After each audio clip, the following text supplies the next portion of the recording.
Video, we are going to start with the poem The Charge of the Light Brigade by Alfred Lord Tennyson.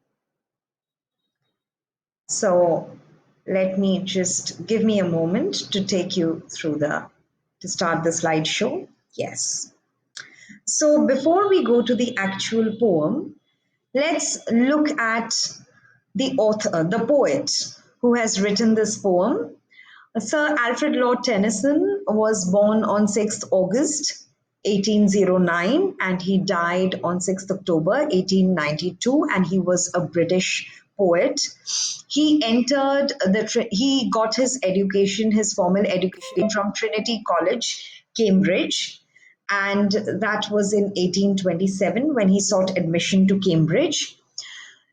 Tennyson was known for his short lyrical compositions such as Break, Break, Break and The Charge of the Light Brigade, which went on to acquire the status of almost the national anthem, after the Crimean War, and also Tears, Idle Tears. So these are some of his more popular compositions.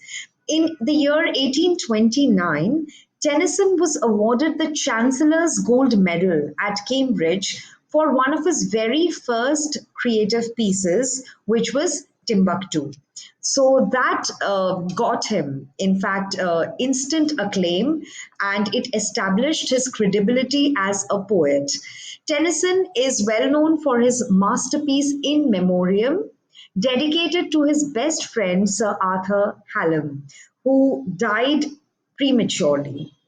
And Tennyson was also appointed poet laureate. In fact, he was the one to succeed William Wordsworth as poet laureate.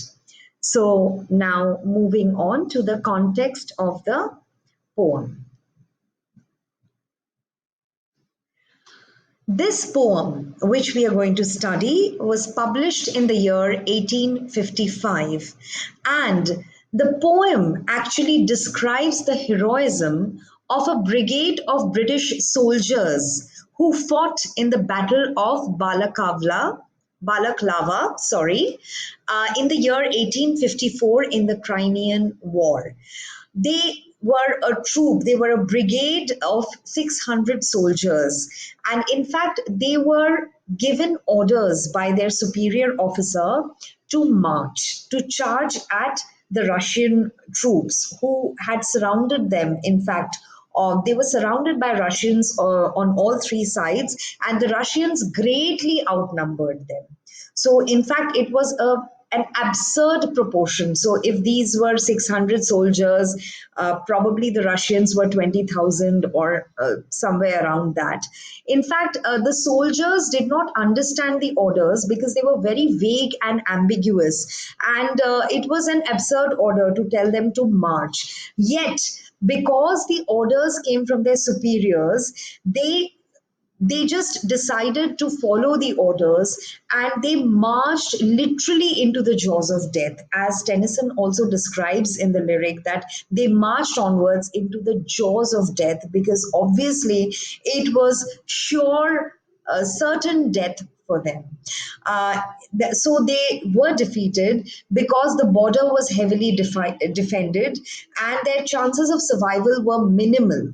But these soldiers became immortal in the history of England's battles against foreign forces because of their bravery and because of their unquestioned loyalty to their senior officer. So, The Charge of the Light Brigade is a poem that brings out this irony, the paradox that despite realizing that it's an absurd command, the soldiers still march towards certain death.